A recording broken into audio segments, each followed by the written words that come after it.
जमीन पर इंसानों से पहले अल्लाह की एक मखलूकन रहती थी जिसे जिन्नात कहा जाता है। जब जिन्नातों ने जमीन पर फसाद, खुराफात और गुनाह के काम बढ़ा दिए तो अल्लाह ताला ने फरिश्तों को हुक्म दिया कि इस फसाद को खत्म कर दिया जाए।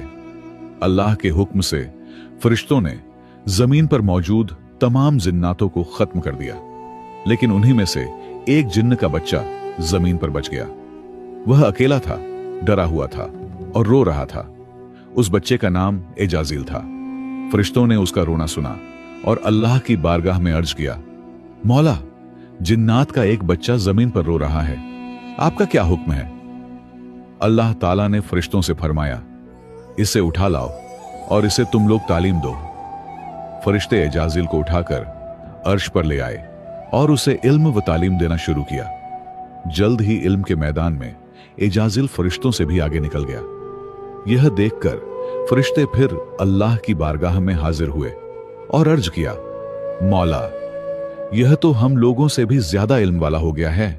यह सुनकर अल्लाह ताला ने फरिश्तों से फरमाया, अगर ऐसी बात है तो तुम इससे तालीम हासिल करो।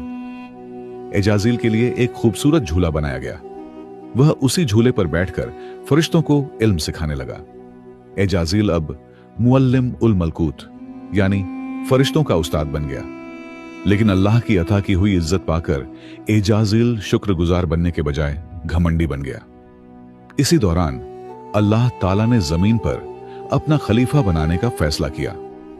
खलीफा ए अव्वल यानी हजरत आदम अलैहिस्सलाम को वजूद में लाने के बाद अल्लाह ने फरिश्तों के साथ साथ एजाजील को भी हजरत आदम को सजदा करने का हुक्म दिया। फरिश्तों ने अल्लाह का हुक्म मानते हुए हजरत आदम को सजदा कर लिया, लेकिन एजाजील अपने इल्म और इबादत के घमंड में बोला, मैं आग से बना हूं और आदम मिट्टी से बना है। यह कहकर उसने अल्लाह के हुक्म का इनकार कर दिया।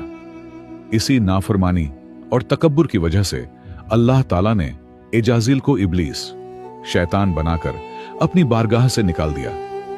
याद रखो, अर्श से फर्श तक जितने भी घमंडी हैं सब इब्लीस की जमात में होंगे।